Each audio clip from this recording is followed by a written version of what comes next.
Assalamualaikum warahmatullahi wabarakatuh.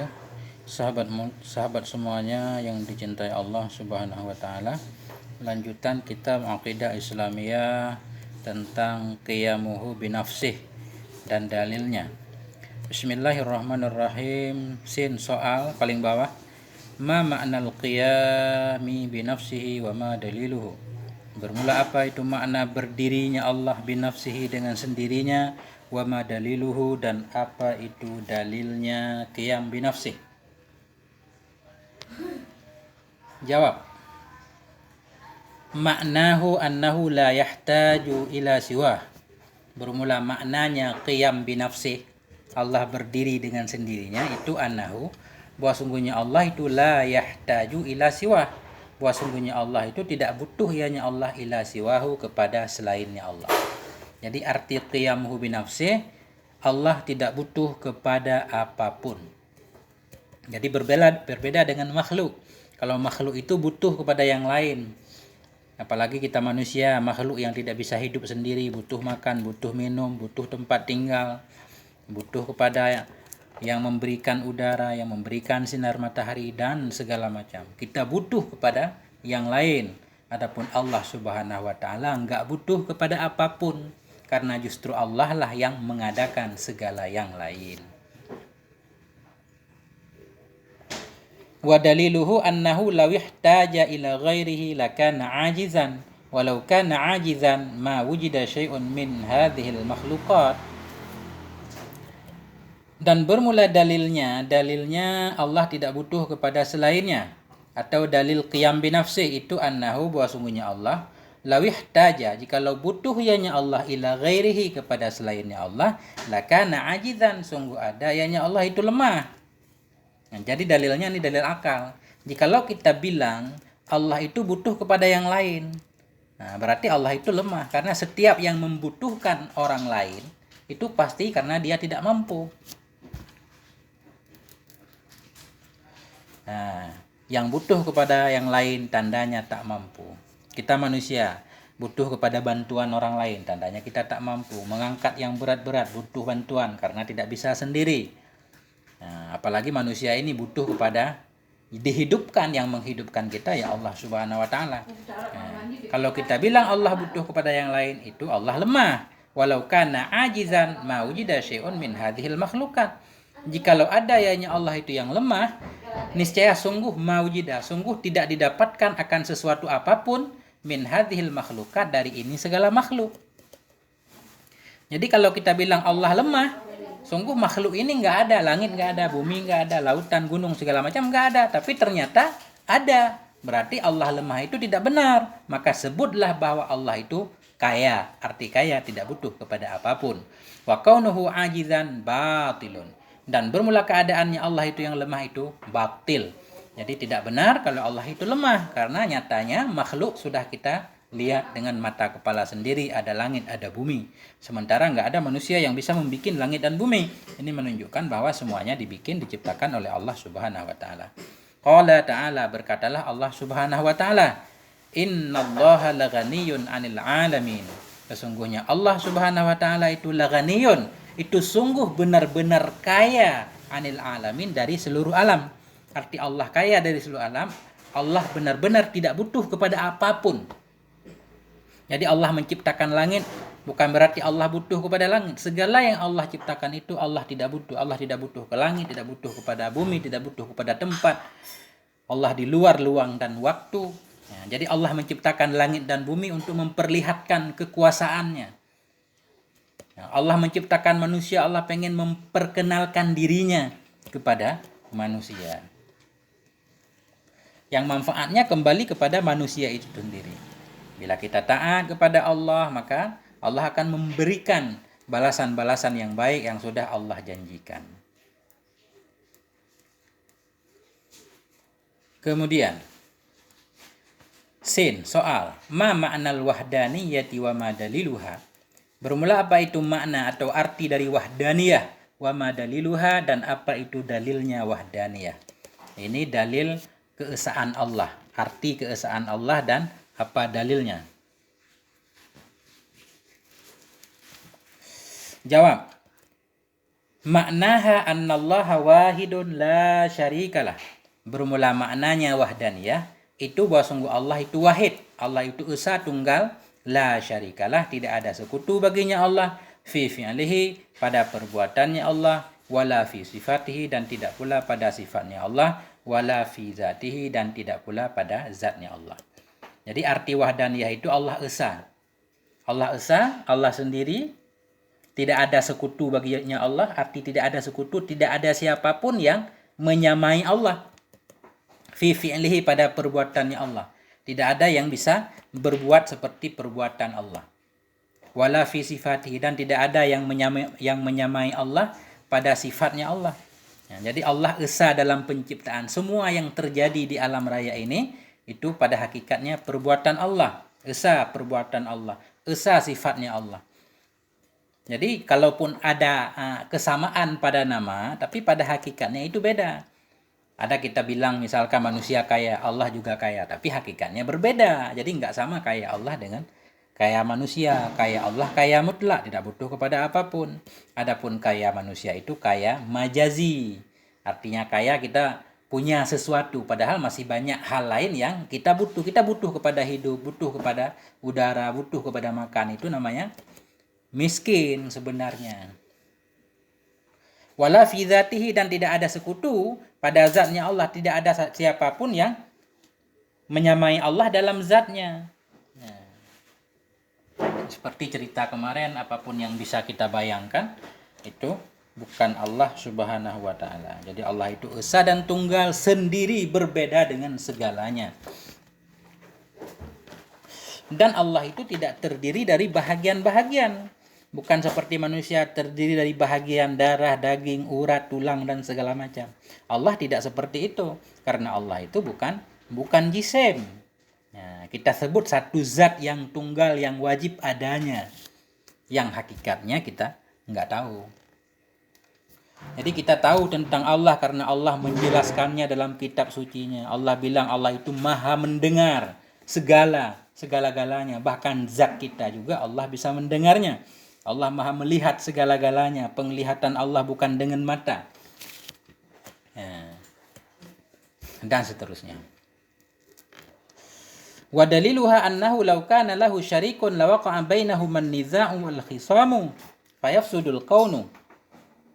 Dan bermula dalilnya esa. Dan bermula dalilnya wahdaniyah itu annahu, bahwa sungguhnya Allah law kana lahu syarikun, jikalau adalah baginya Allah itu sekutu. Jikalau adalah baginya Allah itu sekutu, kita bilang Allah itu ada temannya, bukan sendiri, ada temannya. Lawaqa'a bainahum an-niza', sungguh akan terjadilah antara keduanya oleh perdakwaan, wal khisam, dan permusuhan. Nah, kalau ada dua Tuhan, akan terjadilah perdebatan antara dua Tuhan dan permusuhan. Maka fayafsudul kaunu, maka akan rusaklah oleh alam ini. Ada dua Tuhan, yang satu Tuhan pengen menciptakan bumi, yang satu tidak mau menciptakan bumi. Gimana itu hasilnya? Nah, terjadi kekacauan. Oh, jangan kita takdirkan, jangan kita bayangkan terjadi kekacauan, kita bayangkan terjadi kesepakatan. Bisa nggak dua Tuhan itu bersepakat? Nah, ini lanjutannya. Walau ittafaqa lahtassa kullun minhuma bi'amalin fayusbihu kulla wahidin minhuma ajizan amma yaf'aluhul akharu. Wa hadza fi sya'nillahi batilun. Walau ittafaqa, jikalau sepakatlah keduanya, kita anggap ada dua Tuhan dan dua Tuhan itu sepakat keduanya. Lahtassa kullun minhuma bi'amalin, sungguh terkhususlah oleh setiap dari keduanya dengan satu pekerjaan. Nah, misalkan kita bayangkan, ini untuk pelajaran, untuk belajar nggak apa-apa. Kita bayangkan ada dua Tuhan dan dua Tuhan itu bersepakat kerjasama. Nah, berarti lahtassa kullun minhuma, akan khususlah setiap dari keduanya untuk satu pekerjaan. Pasti misalkan Tuhan pengen mengerjakan alam. Jadi Tuhan A menciptakan alam, Tuhan yang satunya lagi menciptakan alam juga. Mestinya ada dua alam, mestinya. Fayusbihu kullu wahidin minhuma ajidan amma yaf'aluhul akharu, maka jadilah oleh setiap yang satu dari keduanya itu yang lemah dari apa yang diciptakan, yang diperbuat akannya oleh yang lain.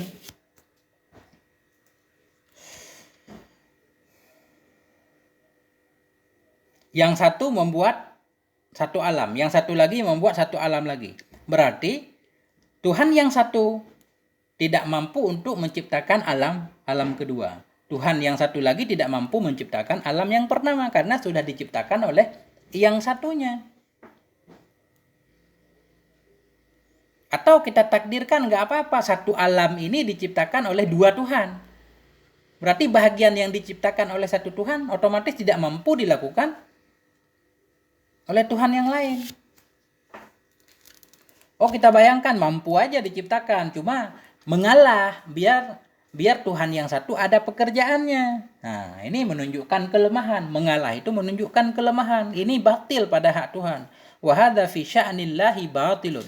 Bermula ini pada sya'an Allah, pada sifat Allah itu batil, tidak sah.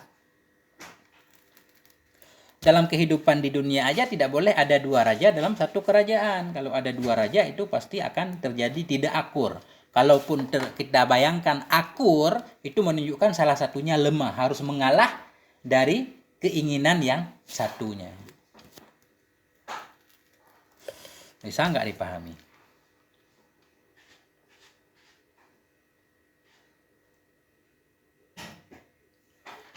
Ulang, wa daliluha, bermula dalilnya wahdaniyah itu annahu, wa sungguhnya Allah. Lau kana lahu syarikun, jikalau adalah baginya Allah itu sekutu. Kita takdirkan misalkan Allah punya sekutu, ada dua Tuhan. Lawaqa'a bainahuman niza, sungguh terjadilah antara keduanya oleh perdebatan, akan berdebat. Wal khisam, permusuhan. Yang satu pengen menciptakan, yang satu lagi pengen merusak. Akhirnya tidak terjadi apa-apa.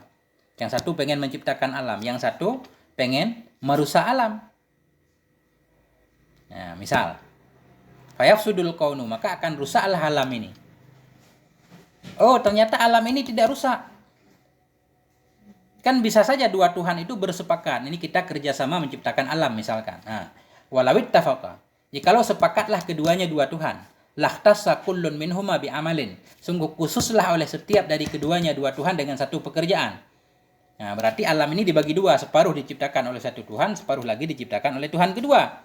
Fayusbihu kulli wahidin minhuma ajidan amma yaf'aluhul akharu, maka jadilah setiap satu dari keduanya dua Tuhan itu lemah, tidak mampu amma yaf'aluhul akharu, dari apa yang dilaksanakan, diperbuat akannya oleh yang lain.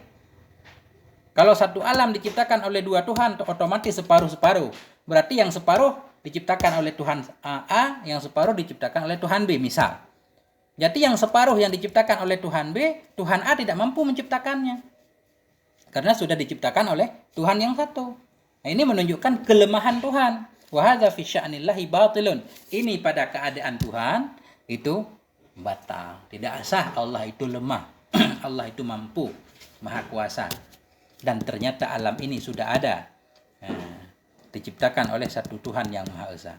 Dan kita tahu dari mana? Dari firman Allah Subhanahu wa taala. Qala ta'ala, Allah Subhanahu wa taala berfirman, "Lau kana fihima alihatun illallahu la fasadata." Lau kana, jikalau adalah dalam, walau kana fihima, jikalau adalah dalam keduanya langit dan bumi. Fihima kembali kepada samawat dan ardi. Jikalau adalah dalam keduanya langit dan bumi, itu alihatun, Tuhan-Tuhan, illallah, yang selain Allah, la fasadata, sungguh akan hancur keduanya, langit dan bumi. Jikalau adalah pada keduanya. Jadi pada keduanya ini bukan mengandung arti dzarfiyah. Bukan berarti Allah bertempat di dalam langit atau bertempat di dalam bumi. Para ulama tafsir menyatakan fihima, sini bukan dzarfiyah dalam arti istikrar, tetap di situ dan bertempat, bukan. Tapi laukana fihima, jikalau ada dalam keduanya, maksudnya dalam menciptakan langit dan bumi, dalam mengurus langit dan bumi. Jikalau adalah dalam masalah pengurusan langit dan bumi, itu Tuhan illallah, yang selain Allah. Illa di sini istisna bermakna ghairu. Buktinya apa? Sesudah illa Allahu, bukan Allah. Kalau istisna mestinya illallah. Ini menunjukkan illa di sini dia huruf bermakna ghairu.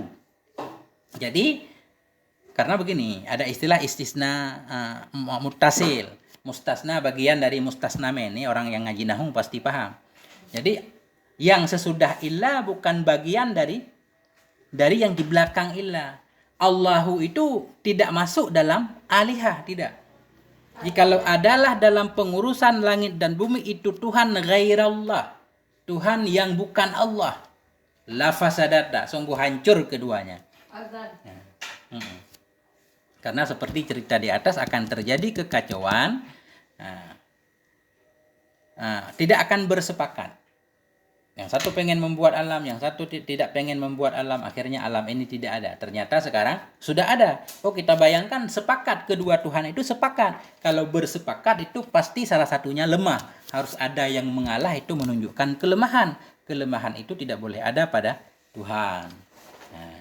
Wa ilahukum ilahu wahid, dalil yang lain, dan bermula Tuhan kamu itu ilahun wahid, Tuhan yang maha tunggal. Sendiri, tidak butuh kepada teman. Lam yalid wa lam yulad. La syarikalah, tidak ada sekutu baginya Allah.